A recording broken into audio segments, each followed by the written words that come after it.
এই কথাগুলো বলেই তানহা কাঁদতে কাঁদতে চলে গেছিল। সেদিনের পর তানহার আর কোনো খবর পাইনি। শুনেছি ও বিয়ে করেছে, বাইরে কোথাও চলে গেছিল।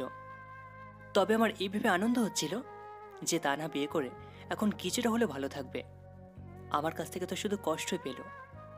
ওর বিবাহিত জীবন ভালো কাটুক, আমাকে ভুলে গিয়ে স্বামীর সংসার নিয়ে সুখে থাকুক। তখনই একজন কনস্টেবলেরটাকে বাস্তবে ফিরলাম। এরপর ওরা আমাকে গাড়ি থেকে নামিয়ে থানার ভিতর নিয়ে গেল। থানায় জেলের ভিতর পড়ে আছি। আজকে নিয়ে 2 দিন হবে। আগামীকাল হয়তো কেসটা কোর্টেই উঠবে। কিন্তু কিন্তু তাতে আমার এক ফোঁটা দুঃখ নেই। কিন্তু আমার কষ্ট হচ্ছে এই জন্য যে এখনো পর্যন্ত আমার সাথে কেউ দেখা করতে আসেনি। আমি কি এতটাই খারাপ ছিলাম?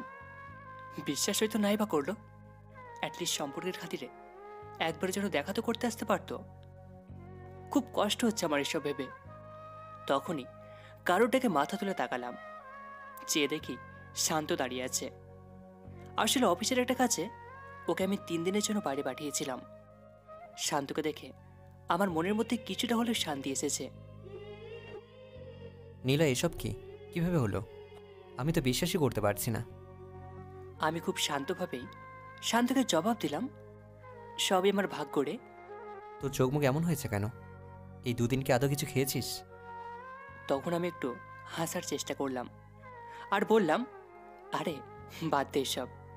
এটা বল, বাড়িতে সবাই কেমন আছে? তখন শান্ত আমার দিকে কিছুক্ষণ তাকিয়ে থেকে বলল, নিলয়, এসব কিছুর পেছনে ভাবি আছে, তাই না? হুম। বলেই একটা দীর্ঘশ্বাস ছাড়লাম।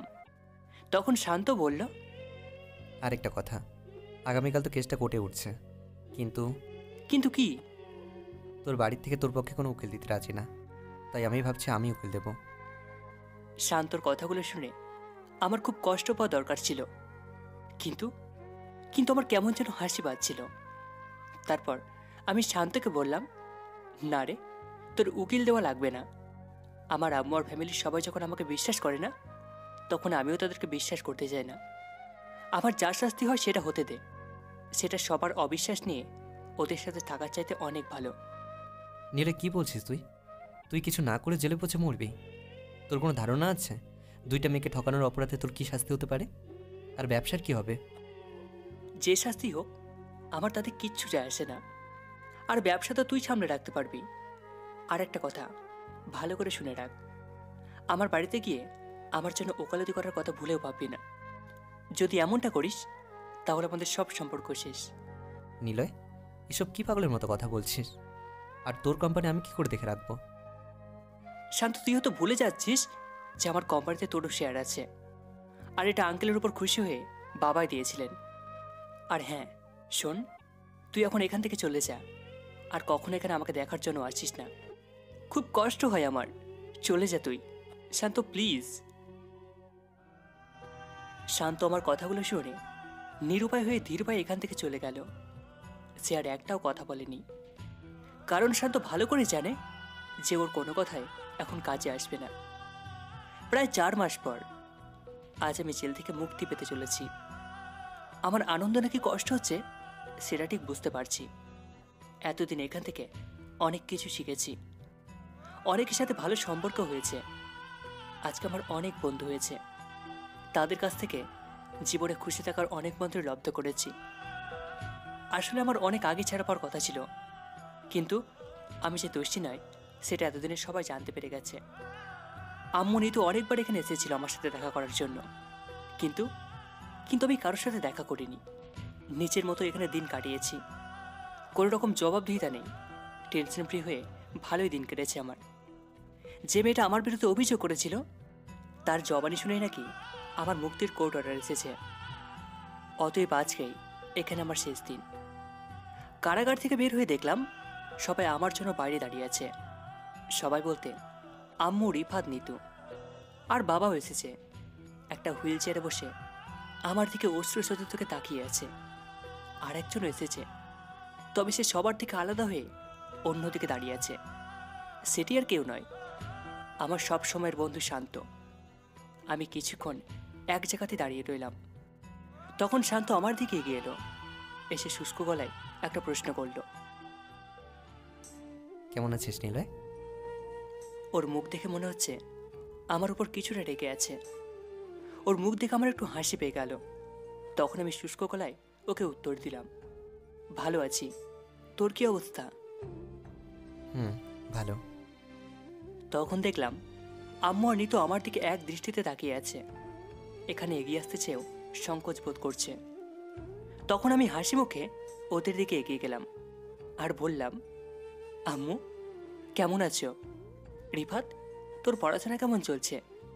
আরে নিতু, তোর কি অবস্থা? তোর শ্বশুরবাড়ির সবাই ভালো আছে তো? নিজের খেয়াল ঠিকমতো রেখেছিস তো? এই অবস্থায় কিন্তু একটু সাবধানে থাকতে হয়। ও, তোকে এসব বলছি কেন?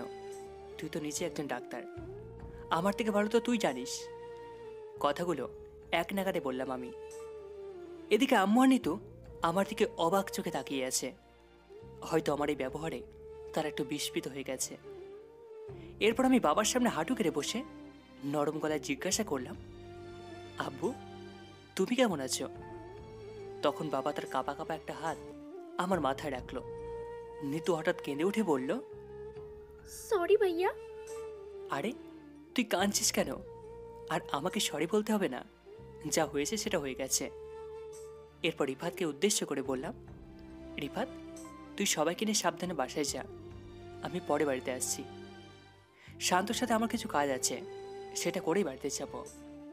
তারপর মায়ের দিকে তাকালাম আর বললাম, আম্মু আমি আসছি, তোমরা সাবধানে বাড়ি যাও। তখন দেখলাম আম্মুর চোখে জল। স্বাভাবিকভাবে আমার আম্মু একটু কঠিন প্রকৃতির। তার মনে কি চলছে সেটা বাড়ি থেকে অন্য কেউ বুঝতে পারবে না। অ্যাকচুয়ালি আম্মু কখনো বুঝতে দেয় না এটা কাউকে, কিন্তু আজকে আমার আম্মুর চোখ দিয়ে সেটা প্রকাশ পেয়ে গেছে। সেটা হয়তো অপরাধ বোধ থেকে। আম্মু কিছু একটা বলতে চাইছে কিন্তু ঠিক বলে উঠতে পারছে না। তখন আমি আর ওখানে দাঁড়ালাম না, ওদের সবাইকে গাড়িতে উঠিয়ে দিয়ে শান্তর কাছে এলাম। শান্ত আমার দিকে হাঁ করে তাকিয়ে আছে। আমি শান্তর কাছে যেতে শান্ত বলল, নিলয় ভাই, তুই যেন কীরকম হয়ে গেছিস। আমি আবার কিরকম হলাম? দাঁড়িয়ে না থেকে গাড়িতে ওঠ। এরপর আমরা গাড়িতে উঠে পড়লাম। তবে ড্রাইভিং সিটে আমি বসেছি। গাড়িটা স্টার্ট দিয়ে শান্তকে জিজ্ঞাসা করলাম, শান্ত ওই মেয়েটার কি হলো রে? কোন মেয়েটার? আরে যে মেয়েটা টাকার বিনিময়ে আমাকে ফাঁসিয়েছিল। ও, ওই মেয়েটা? আসলে ওই মেয়েটার কোনো দোষ ছিল না রে। মেয়েটা বাধ্য হয়ে এসব করেছিল। নিজের স্বামীর চিকিৎসার জন্যই কাজটা করেছিল। রাত্রি যে হাসপাতালে ডাক্তার ছিল সেখানে মেয়েটার স্বামী ভর্তি ছিল, আর রাত্রি তার অসহায়ত্বের সুযোগ নিয়ে এসব করিয়েছে। বুঝলাম। কিন্তু আমরা এখন কোথায় যাচ্ছি? আমি গাড়ির স্পিডটা বাড়িয়ে দিয়ে বললাম, আপাতত আমাদের এলাকার থানায়। কি, থানায়? ঠিকই শুনেছিস। কিন্তু কেন? একটা মারহানির মামলা করব। কার বিরুদ্ধে? কেন, তুই বুঝতে পারছিস না? ওকে আমি এত সহজে ছেড়ে দেব? নিলয়, আমার মনে হয় তারা দরকার পড়বে না, কারণ রাত্রি অলরেডি তার কাজের জন্য যথেষ্ট শাস্তি পেয়ে গেছে। আমি সাথে সাথে গাড়িটাতে ব্রেক করে শান্তর দিকে ঝুঁকলাম আর বললাম, মানে কি হয়েছে সেটা খুলে বল। তাহলে শোন, ওই মেয়ে যেরকম ছিল তার বিয়েও সেরকমই ছিল। রাত্রি তো ধোকাবাজ ছিলই, কিন্তু ওই বেটা তো মহা ধোকাবাজ রে। বেটা রাত্রির আগে আরও দুটো বিয়ে করেছিল। রাত্রির কাছে যে সময় চেয়েছিল সেটা ওর দ্বিতীয় বউকে সেপারেশনের জন্য। রাত্রি তো ডিভোর্স পেপার পাওয়ার পরই ইউএস চলে গিয়েছিল। রাত্রির ভাগ্য ভালো ছিল যে বিয়ের আগে সে ওই ছেলেটা কুকীর্তি জেনে যায়। এরপর সে ছেলেটাকে বিয়ে করতে না করে দিয়েছিল, আর ছেলেটাকে পুলিশে ধরিয়ে দেয়। তারপর রাত্রি দেশে ফিরে আসে, সবার কাছে ক্ষমাও চায়। আর তুই যে নির্দোষ সেটা রাত্রি সবাইকে বলেছিল, কিন্তু তারপরই কেউ ওকে মারার চেষ্টা করেছিল। হয়তো সেটা ওর বিএফই ছিল। রাত্রির প্রাণে তো বেঁচে গিয়েছিল, কিন্তু মাথায় প্রচণ্ডভাবে আঘাত লাগার কারণে এখন হাসপাতালে পড়ে আছে।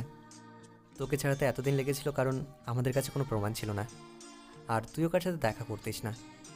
এরপর কিছুদিন আগে মেয়েটাকে খুঁজে পাই আর তোকে বের করতে পারলাম। তার মানে রাত্রি এখন হাসপাতালে?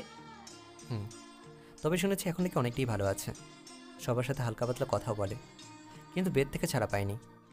আসলে ওই মেয়ের সাথে যেটা হয়েছে সেটা একদমই ঠিক হয়েছে, ও এরই যোগ্য ছিল। ঠিক বলেছিস, কিন্তু তাতেও আমার শান্তি হবে না। ওকে যতদিন না জেলের জীবন দিতে পারছি আমি শান্তি পাবো না। রাত্রি হাসপাতাল থেকে মুক্তি পেলে ওকে কারাগারে পাঠাবো আমি। নিলয় কী বলছিস তুই? হ্যাঁ মানছি রাত্রি তোর সাথে অনেক খারাপ করেছে, কিন্তু তার শাস্তি তো সে পেয়ে গেছে। বলতে গেলে একটু বেশি পেয়েছে। প্রথমে তো ভালোবাসায় ধোকা, তারপর এখনও পর্যন্ত মৃত্যুর সাথে লড়ে আসছে। তাই তুই এসব ভুলে যা। ও, তুই রাত্রির কষ্টটা দেখতে পাচ্ছিস, আর আমি কিছু না করে সবার অবিশ্বাস নিয়ে এতদিন কয়েদির জীবন কাটিয়েছি। সমাজের প্রত্যেকটা লোক আমাকে চরিত্রহীন লম্পট মনে করে, সবাই আমাকে ঘৃণার চোখে দেখে। এগুলোকে আমি চাইলেও ভুলতে পারবো? আমার আশেপাশের লোকেরাই আমাকে বারবার মনে করিয়ে দেবে, নিচু দৃষ্টিতে দেখবে, আর আমি এটা মেনে নিতে পারবো না। দেখ ভাই, আমি শান্তকে আর কিছু বলতে না দিয়ে বললাম, শান্ত, আমি এই বিষয়ে আর কোনো কথা শুনতে চাই না। এরপর থানায় গিয়ে রাত্রির বিরুদ্ধে একটা এফআইআর লিখিয়ে এলাম, যেটা রাত্রি সুস্থ হওয়ার পরই কার্যকর হবে। জানি আমাকে হয়তো আপনাদের নিষ্ঠুর বলে মনে হচ্ছে, কিন্তু আমি এমনটাই করব। এতদিনে আমি এটা খুব ভালো করে বুঝেছি, এই সমাজে ভালো মানুষের কোনো জায়গা নেই। ভালো থাকতে হলে খারাপ হয়েও থাকতে হবে। বাড়িতে আস্তে আস্তে দুপুর হয়ে গেল। গাড়ি থেকে নেমে শান্তকে ভিতরে ডাকতেই সে না করে দিল। বুঝতেই পারছি ওরা আমার বাড়ির লোকের সাথে একটা ঝগড়া চলছে, সেটা অবশ্য আমাকে ঘিরে। আমিও আর ওকে বিরক্ত করিনি, শান্ত চলে যায়। আমি অনেকদিন পর আবার বাড়ির দরজা দিয়ে ভিতরে ঢুকলাম। সবাই আমার জন্য অপেক্ষা করছিল। আমাকে দেখে সবাই হাসি মুখে দাঁড়িয়ে পড়ল। নিতুর বড় আছে এখানে। খাবার টেবিলে তাকিয়ে দেখলাম আমার পছন্দের সব খাবারগুলো রান্না হয়েছে। তখন আম্মু বলল, যা বাবা, ঘরে গিয়ে ফ্রেশ হয়ে খাবার খেতে আয়, সবাই তোর জন্য না খেয়ে বসে আছে। আম্মু তোমরা সবাই খেয়ে নাও, আমার এখন খেতে ইচ্ছে করছে না। তাছাড়া আমার খুব টায়ার্ড লাগছে, তাই আমি এখন কিছুক্ষণ বিশ্রাম নেব। সে কি, না খেয়ে ঘুমাবি? শরীর খারাপ করবে তো। আম্মু এখন আর একবেলা না খেলে শরীর খারাপ করে না, অভ্যাস হয়ে গেছে। কতদিন না খেয়ে কাটিয়ে দিলাম, আর একবেলা। কথাটা শুনে আমার মুখটা একেবারে চুপসে গেছে। নিরীহ দৃষ্টিতে তখন তাকিয়ে রইল আমার দিকে। আমি আর ওখানে দাঁড়িয়ে রইলাম না, সোজা উপরে নিচের ঘরে চলে এলাম। আর ঘরে আসতেই